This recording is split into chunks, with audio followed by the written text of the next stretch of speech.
Minds of Truth Show, hosted by anointed servants of God. Tune into Pacific Waves Television. Stay tuned. Praise the Lord Jesus Christ. Hallelujah. Glory be to the Lamb of God. Glory be to Jesus. Glory to the Holy Spirit. We want to welcome you in the mighty and loving name of our Lord and Savior Jesus Christ. We are tuning in at Pacific Wave TV this morning. We give God all the glory here in America. We give thanks to the Lord for a drizzling morning. He is the Lord of all weather, and all weather worship Him. My name's Reverend Macharia. I'm born again this morning by grace of God, and I want to thank God. I promised you that I'll be back today, and we are back today, but though a little bit earlier than we had agreed, but God is good. Therefore, all the listeners, please share our program this morning as we go deep into the Minds of Truth program this morning. Shall we pray? Our Father and our God, in the precious name of our Lord and Savior Jesus Christ, we bow down before your presence this morning. We give you honor and we give you all the glory for yet another Tuesday that you have given unto us, mighty everlasting Father. Thank you for watching over us during the day and during the night, just like you watched the apple of your eye.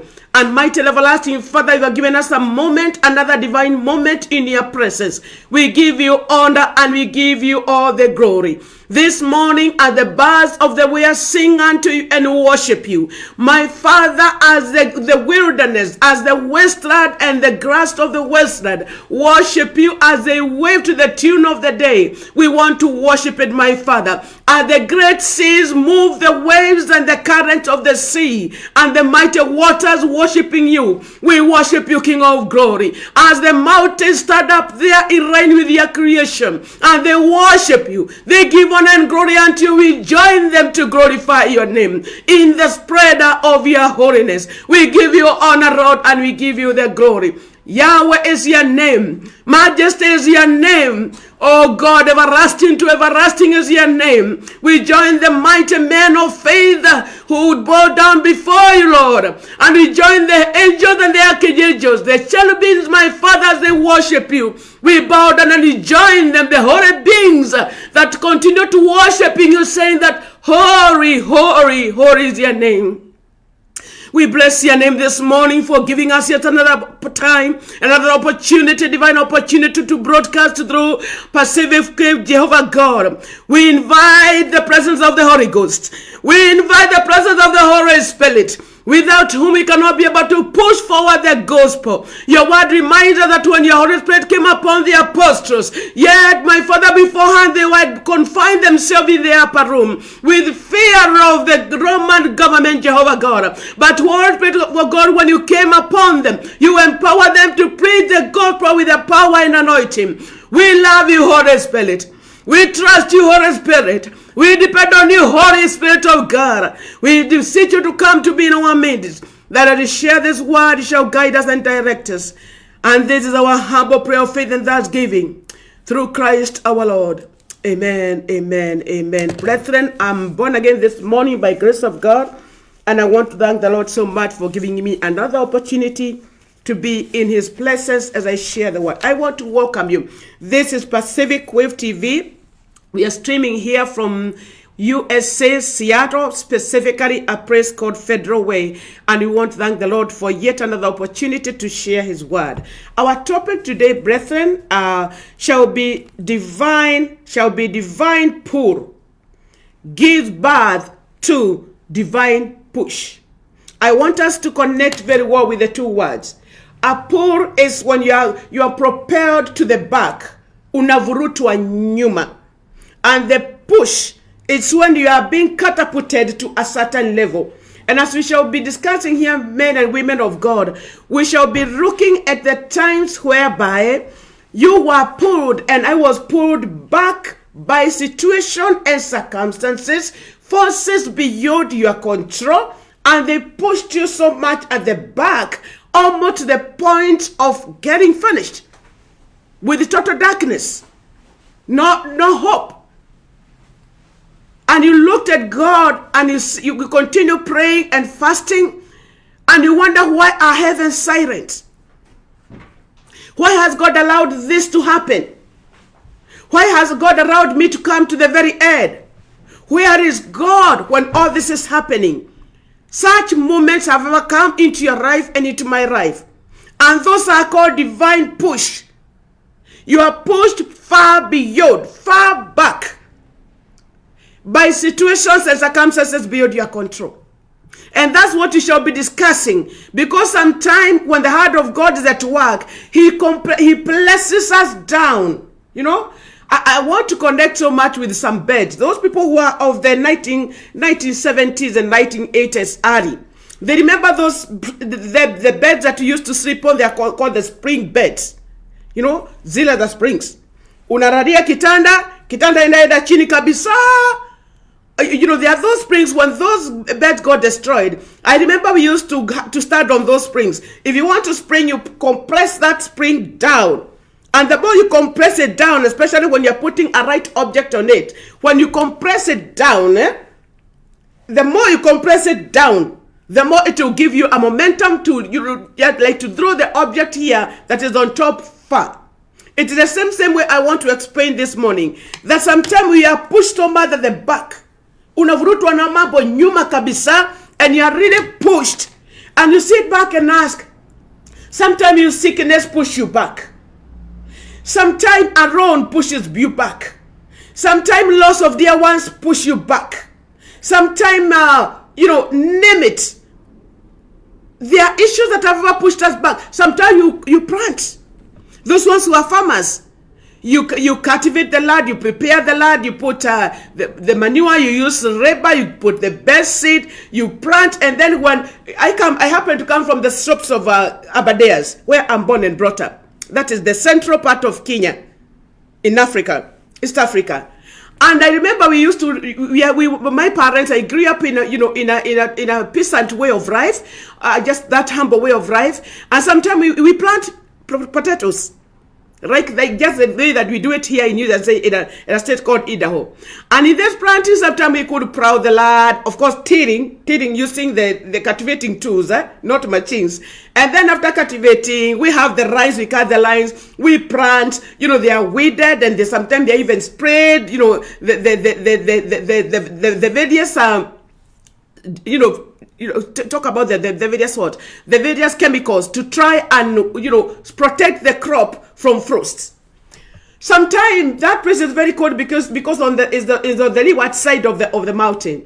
And therefore when we are just about to near to harvest, or almost when it's giving the flowers, that the flowers can now start giving for the fruit down there, the potatoes now, making the potatoes down there below the soil, then there could come a very big, frost and cold. And sometime in our area, we normally have frozen.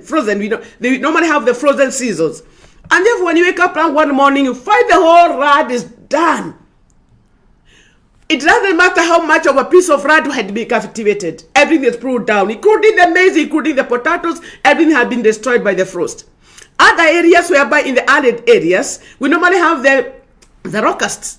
The locusts come and invade your piece of rad. Those are farmers now. The locusts come and invade that piece of rad, and you realize that they destroy the crop. That one pushing you back. You had taken a round to plow and to do everything, and then you harvest nothing. That one pushes the farmer way back. Some farmers could come, and remember one time that we used to have leopards. Our area used to, because we were near the forest, used to be inhabited by leopards or the cheetahs. And then the cheetahs could come during the night, and they could get to the shed. And when they come to the shed, they kill. I remember one day, my dad came up in the morning and met that actually, like 12 of their sheep, the good sheep that they had taken care of over 2 years, trusting that they shall be sold to be able to pay our school fees. All of them have been killed by some that used to call keria boli. That is in my vernacular, in my Greek, my Greek. And that one could push our family back seriously. What is this that is pushing you back today? That's what we want to discuss today. And we understand. Does this mean pull back?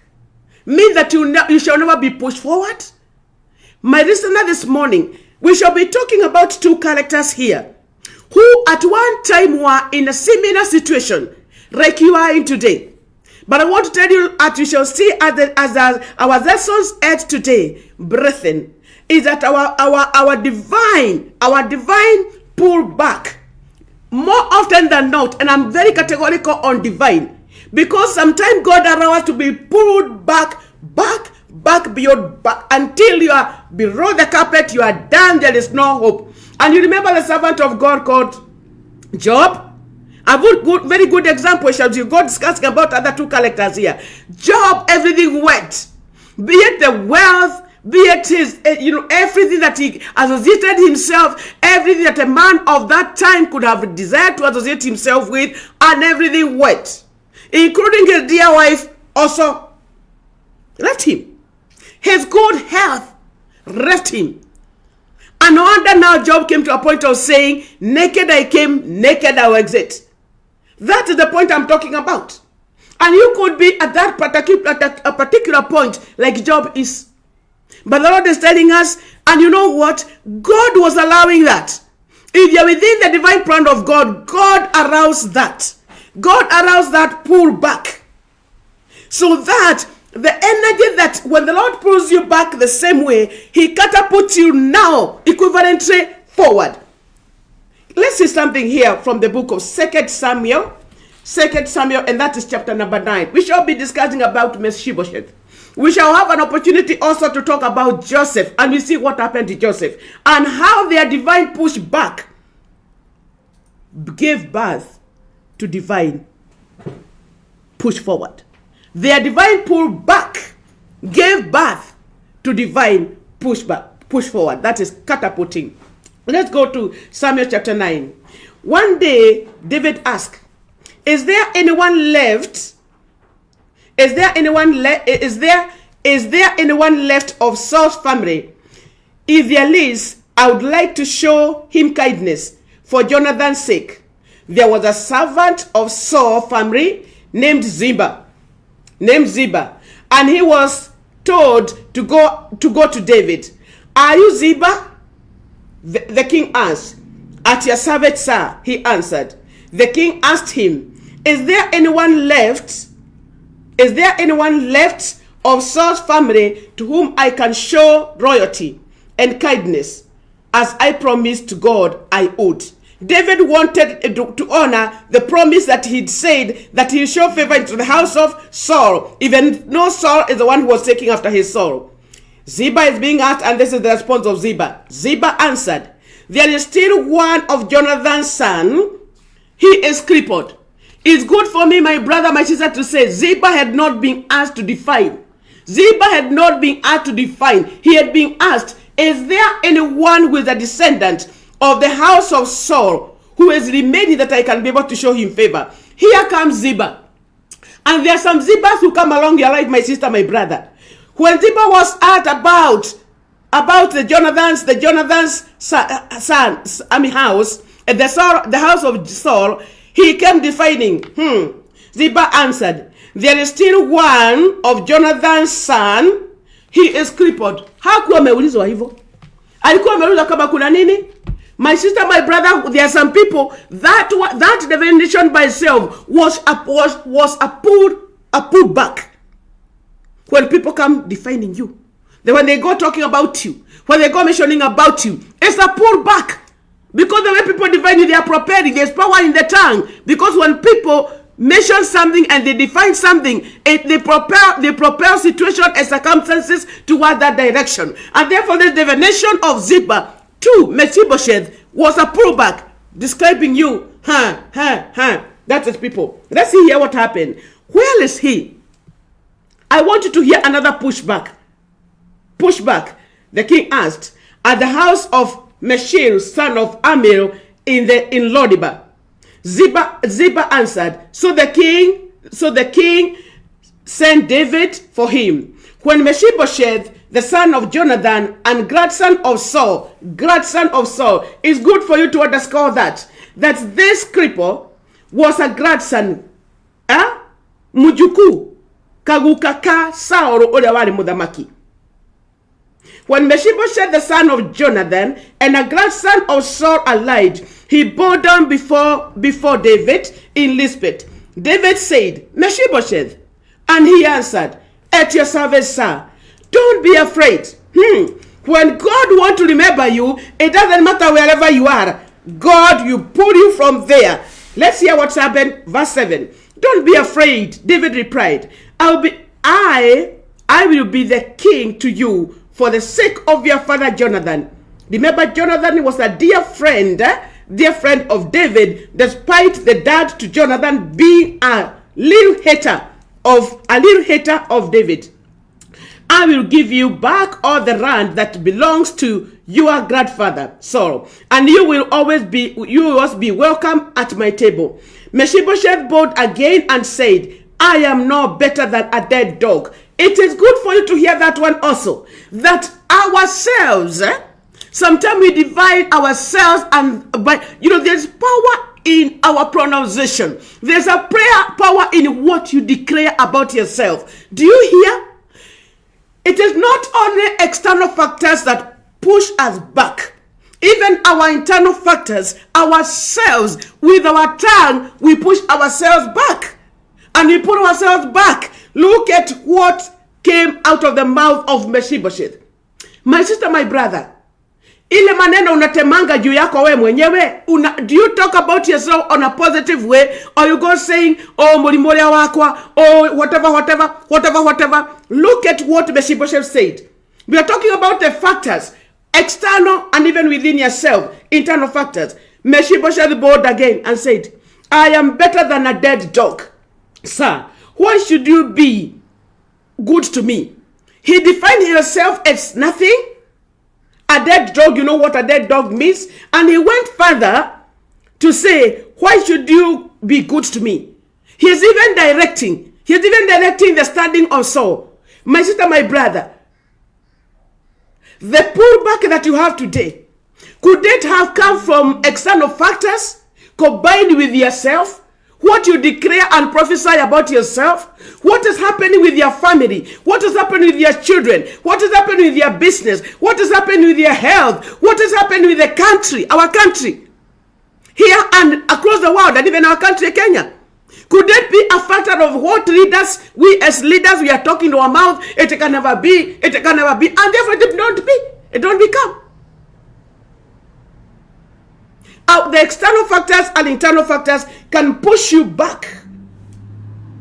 Then the king called Ziba, Saul's servant, and said, I am giving Mephibosheth your master, I'm giving Mephibosheth your master's grandson, everything that belonged to Saul and his family. Listen to that. I'll capture it when I'll be winding up. Your sons and your servant you farm the land for your master Saul's family, and bring it Sasaule Zimba. The Zimba was talking about a cripple. The Zimba wanted to paste an image in the eyes of king, that why king? I mean, what business do you have about do you have with somebody who is that Lodiba? And Lodiba means a devastated place. An isolated place where nothing was growing, no pastor was there. So king, what business do you have with a cripple who tasted Lodiba? The same Ziba, my friend, my sister, my brother, the same people who talked ill against you, the same people who brought you down, the same people who thought that you get finished, they are the same people at a divine time of God. Blessed be the name of the living God. They are the same people who will come and and become the servant.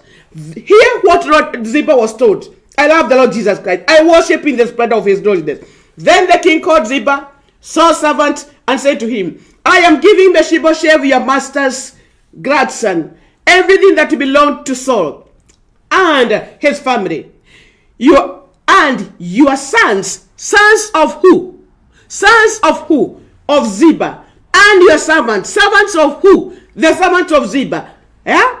Will farm the land for your master's Saul family and bring in the harvest to provide food for them. Ziba, his servant, his sons, his daughters, and everything will work for Mephibosheth, who had defined himself as a dog and the like. But Mephibosheth himself will always be a guest at my table. Ziba has 15 sons and 20 servants. Remember, can we hear this? Ziba had 15 sons. 15 plus 20. This is 35. And Ziba himself, 36. All of them at the end of the day became servants of Mephibosheth. I don't want to continue with that, my brother, because my sister, because there is no time. But I want to mention something. Mephibosheth was the son of Jonathan. And that's a grandson of Saul, like we have mentioned. He is mentioned in the book of Samuel and Chronicles. Mephibosheth was 5 years old when both his father, Jonathan, and his grandfather died in the battle at Mount Gilboa. After the death of Saul, Jonathan and Mephibosheth, nurse took him and fled in panic. That is the 2nd Chronicles, that's chapter number 44. In her haste, ule nani wa Mephibosheth, wakati alisikia Jonathan baba yake, baba ya huyu mtoto anaitwa Mephibosheth, wakati alisikia ati the baba na guka yake, the grandfather, have died, then this nanny, who full of a lot of wrath, picked Mephibosheth, akamweka kwa mgongo, akimulusha kwa mgongo. When she was throwing Mephibosheth to the back, Mephibosheth slided and fell down and crippled his 2 feet. A good nanny, a good nanny. And therefore Mephibosheth, within a minute, Mephibosheth the pattern started changing. That accident of Mephibosheth falling, was when only 5 years, pushed Mephibosheth back this way. Mephibosheth, there's a pattern that happened here. On that material day, when the father of Mephibosheth died and his grandfather died, it's important for you to know what that one meant. It meant the king has died and they have started losing what we call the palace and the privileges and the benefits that we benefit from the palace. And my sister, my brother, it is important for you to know something, that when this lady, the nanny, the good nanny, fled with Mephibosheth, Ariada and Macharia went to Rodiba. Rodiba, look in the details. It talks about a place of desolate where there is no vegetation. And therefore, let's see something that happened to Mephibosheth. Could it be the pattern and this that happened into my listener this morning? By virtue of losing both parents and grandpa, meant that there was a transition about Mutoa that removed Mephibosheth from the palace to Rodiba, pulling back Mephibosheth to a place of desolate, making him homeless. And they went and camped at a friend's, at a sympathizer's home. Somebody from the palace to becoming homeless. From Paris to being homeless. What are you going through today, my sister? Where were you and where have it taken you? From there, Mephibosheth became an orphan. From somebody who was being parented well as a child of the palace to being an orphan. And not just being an orphan, at the mercy of a nanny. Mephibosheth. The crippled Mephibosheth. The homeless Mephibosheth. Poverty and hopelessness are set in. Shame, distress, and depression. Total loss on human dignity. And that's why Mephibosheth, analyzing himself, he said to King David, what business do you have with a dead dog? My sister, my brother, where are you today? What could be happening to you today? Which point are you? Are you at the point like the one that Mephibosheth was? When the Lord wants to push you forward, he must allow that divine pushback so that there can be created momentum to push you forward. How many people am I speaking to today? Who God pushed back? I am a living example of how some years back, 7 years back, I was pushed back, pushed back. I was almost getting to the point of Rodiba. I have got my own Rodiba. But when God came, he did to me like he did. And he has done been gracious to me. Hear what David said. When the Lord wants to prepare you to push you forward, he sent somebody. Remember that somebody can be sent who is not even positive. But when the hand of God is at work, the enemy of Mephibosheth, who is Zimba, God, when the hand of God is at work, it allows even your enemies to come supporting you. Or they come supporting you, and they don't even know what they're doing. Look at when the children of Israel were exiting from Egypt. The Egyptians took all that they had. You know, when the hand of God is at you, mkono wa Bwana ukiwa unafanya kazi wapendwa, kila kitu inabadilika. Everything shifts towards your favor. Everything is prepared to be for you. Where could you be today, my sister, my brother? Everything, when the hand of God is there for you. I am here in this TV because ya mkono wa Bwana wapendwa. When the Lord comes in, he starts making everything knocks itself down when they align themselves to accomplish the divine push forward. The divine push forward. Our topic was the divine pull back give bars divine push. Here comes the divine push. The divine push. We were talking about the divine pull, and now let's see about divine push. Here what happened. When the hand of God came, when the mighty God awoken the mind of his servant David, and he said Mephibosheth has to be remembered. This is what happened. The Spirit of God came upon David. Excuse me. And this is what happened in summing up before I talked about Joseph. He said, where was the two? Yeah? Where was the two legs? Crippled Mephibosheth catapulted to. The Mephibosheth was the two-legged cripple. Kio jeki ya magoro maya tikomwe. Gekaragoro dipa. Kono wako hoyo gekaro. Meaning Mephibosheth was being brought outside during the season. He stays there outside because he's too crippled with two legs. He has to remain there, and the flies are on him. He cannot be able to be back. No hygiene, no what. Poor Mephibosheth. But when the Spirit of God awoke in David, he came for the hour of David to be remembered, and everything started putting itself on top. Hallelujah. Hallelujah. Blessed be the name of the Lord. When the hand of God came for Mephibosheth, he was given all that belonged to his Saul, his grandfather. Liwalo, by fire, by force. By fire, by force. Everything around the Saul, by fire, by force. Second thing, all that belonged to his father, Jonathan, was given to him also. See of it to the grandfather alone. It's not the belongings. It's not the property. It's not the wealth of his grandfather. Even what belonged to his father, Jonathan, was given to Mephibosheth. The two-legged crippled Mephibosheth. Hallelujah. Hallelujah. All that belonged to the entire house of Saul was also given to Mephibosheth. Ziba, who was the servant in Saul's house. So this is not somebody this was not an amateur. He used to be a servant in the time of Saul. So he knew how to fix everything and to manage everything. He was not an amateur. He was told, you shall be the manager, just to make sure the output is the best. The process continued of catapulting.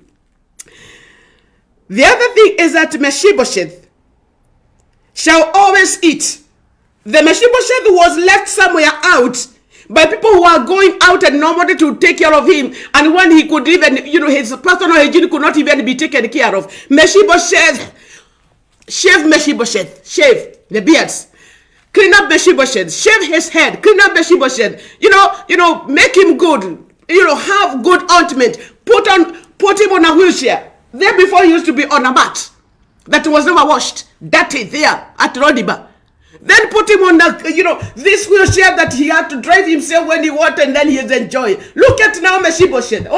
And he don't have to stay at the backyard. He has to sit at all the times on the table of David. That's what it is called, divine push forward. Push forward, catapulting. I normally call it catapult. Sasa Mephibosheth dear huyo. Sasa dear huyo narushwa. Naziba na Agaria. How many zibas? I'm telling you, my sister, my brother. Zibas you watch. Zibas you'll be amazed. As the Lord get you from Rodiba and catapult you all the way. And they see you flying like a kite. They will witness you flying like a kite. My enemies have never witnessed me being flying like a kite. And I'm telling you, my sister, my brother, your enemies shall look at you flying like a kite, walking at a kite like a parachute, and you are taken from Rodiba and you are taken to the palace. Not just to the palace, the king will never eat. The king will never eat until you are there. Hey, Mungu sifa. May the name of the Lord be praised. Mephibosheth read in Jerusalem. Mephibosheth wa Rodiba read in Jerusalem at king's table. God catapulted Mephibosheth from Rodiba, the place of Deseret, to the palace. What could you be going today, my sister, my brother? I don't want to capture this one about Joseph, but I want to summarize up about Joseph. In Genesis chapter 39, all the way, if you get time, read for yourself. Genesis 37. Take your quality time. These stories of the Bible, they are so good. They encourage us a lot. Read from 37, chapter 37, all the way to 47. Those are 10 chapters, but you sit back and say, hey, I want to say something before I go down into the summing up with Joseph. The word of God says, and the Spirit of the Lord was with Joseph wherever he went. Here comes Joseph at the age of 17. Joseph dreams because the Spirit of the Lord was with him. And then he had 2 dreams. And the first dream that Joseph had, he talked about the 12 sheds, the 11 sheds standing up, worshiping the one shed. And then he dreams again that the sun and the moon and the 11 stars bowing down to him. And the first dream that was one shed rose up and the others 11 bow down. And here comes Joseph in Genesis chapter 37 sharing his dream with the brothers who they were born together. And the brothers looked at him, and Joseph was the youngest, and they said, here comes the dreamer. They were so jealous. They were so mad. They called him the dreamer. And even when his father sent him to go and look for the brothers, they looked at him from a distance and they said, oh, here comes the dreamer. How many people today look at you, my brother, my sister? At your workplace, even in your family, in the neighboring businesses, even in the ministry. And this says, here comes the dreamer. When God starts using you, my sister, my brother, even in the family, you could be the youngest in your family. And the Holy Spirit of God is upon you. And God wants you to use you to deliver your family. Even in the community. Even in the government. Whenever you talk, God's power comes upon you. And you want this and that to be corrected in the government. So that things can be aligned and the economy of a country can improve. How many people have looked back at you, woman of God, man of God, in that Senate, in that government, in whatever position that you are holding, even in the community, even in the church. And people say, sasa huyu naikuja juzi. This one, she came the other day. In this community, in this government, in that Senate, in that family. He is the last born. What is that he's telling us? When Joseph told the brothers about the dream, they started. Here comes now are the Zibas. The brothers of Joseph were the Ziba. The Ziba in the case of Mephibosheth. And you know what they did? They planned. Joseph, when he went to the brothers, they schemed about him. And what they do? Joseph suffered rejection. When they called him the dreamer, it means that among the brothers, simply because the father had given him a good lob that was on many colors. They were so mad with that. Instead of doing something, they may seek favor also from the dad. Joseph suffered rejection. That one pushed Joseph back. Joseph suffered hatred when he shared the dream. Joseph was hated the second time when he shared the second dream. Joseph's brother, stripped him of his robe. The robe that his dad had put on him when he went to look for them with a humble heart in the wilderness to go and see whether they are safe. They stripped him of the robe that the father had done for him. And then they threw him to the cistern. Read Genesis chapter 37, 47. They threw him to a cistern.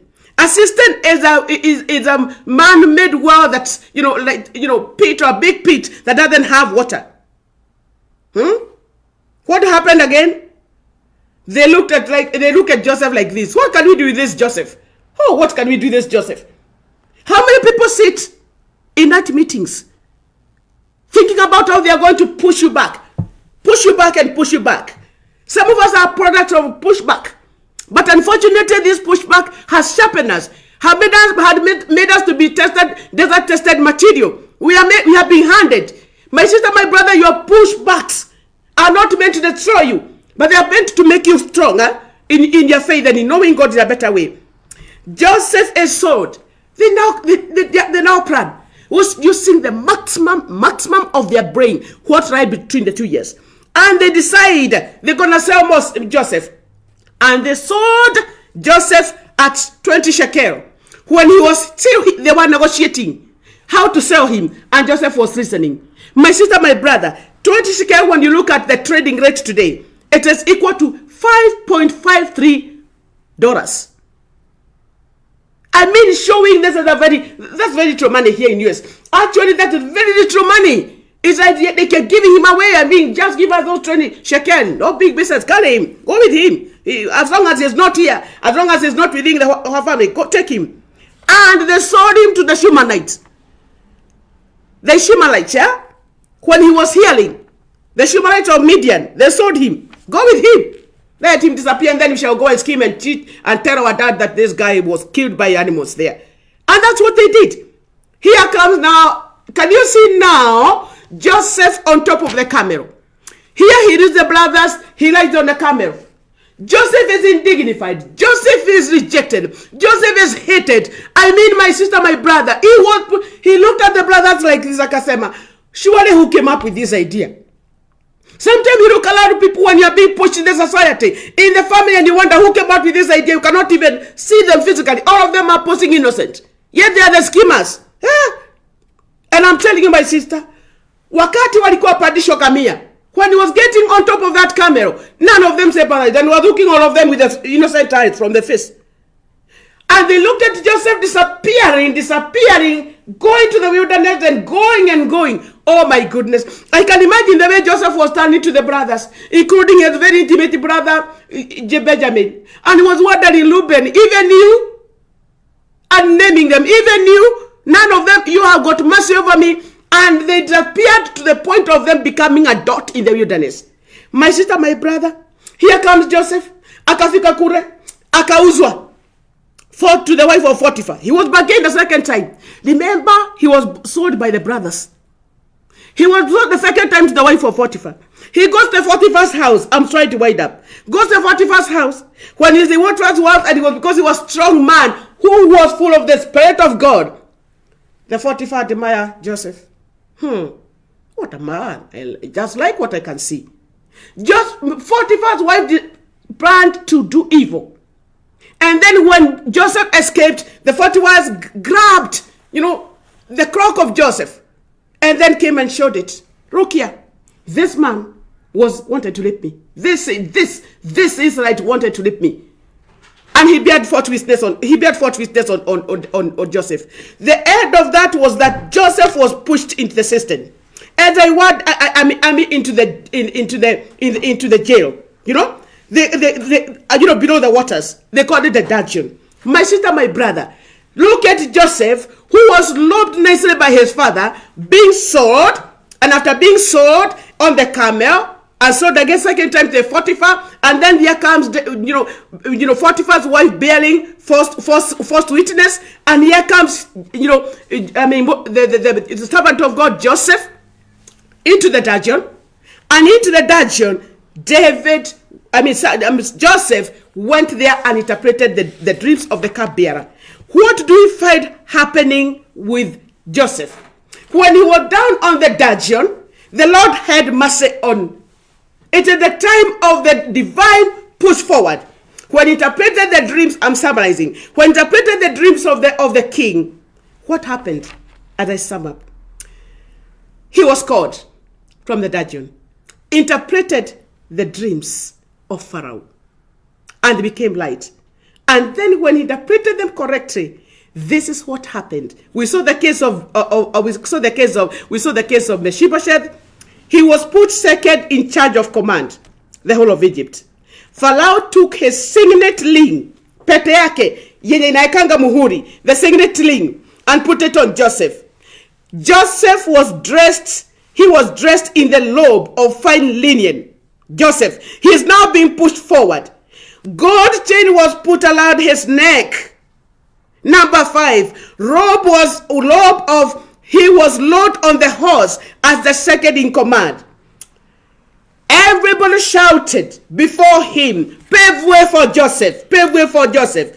Pharaoh said, and without any word, no one will lift his hand or foot on Egypt without presence of Joseph. Joseph was given a new name. Joseph was given Arad, the daughter of Potiphar, priest, on to be his wife. My sister, my brother, as I sum up, where could you be today? Where could you be today? All what matters is the presence of the Lord. If you are pulled back by situation and circumstances, what matters? Stay connected. Stay connected with the Holy Spirit. Stay connected even if you are back. Because when the hour of the Lord comes, for sure, the Lord will definitely catapult you as your enemy see you going like a kite. Father, we bless you. Father, we give you honor. Father, we give you all the glory. We pray that, Jehovah God, you may remember all those men and women who trust in you, who have been pushed back, God. Not that, God, your plan is to destroy them, but mighty everlasting Father, you have got a divine plan so that they can gather momentum to be pushed forward divinely. And my Father, as you say that surely you shall lay a table in the presence of our enemies, God, you shall definitely do that. We pray that you may give them the grace, the patience to wait upon you as they witness. Give them the grace to understand it is not for their destruction, but God, you are making them to be more stronger, to trust in you, and to, my Father, to rely on you and to depend on you. We give you honor and we give you all the glory. Father, we pray for every person that those who shall hear this word, that God shall get the strength to hang on your promises, and above all to abide with the Holy Spirit, who shall help David, who helped Mephibosheth when they were being catapulted, my Father, to the next level of glory. We give you honor and we give you all the glory. And thank you, God, for this divine moment. Father, we do trust that you'll give us another opportunity next Wednesday, Tuesday, to be able to be here, Lord. We thank you and we give you honor. And this is our humble prayer of faith and thanksgiving through Christ our Lord. Amen. Amen. Brethren, God bless you. God keep you. If you are pulled back divinely, connect with the Holy Spirit well, because the Lord is preparing you, like he did to Mephibosheth, to take you through. This is Pacific Way. God bless you in the program of Might of Truth program. Let's tune in next Tuesday, same time, same hour. God bless you and God keep you.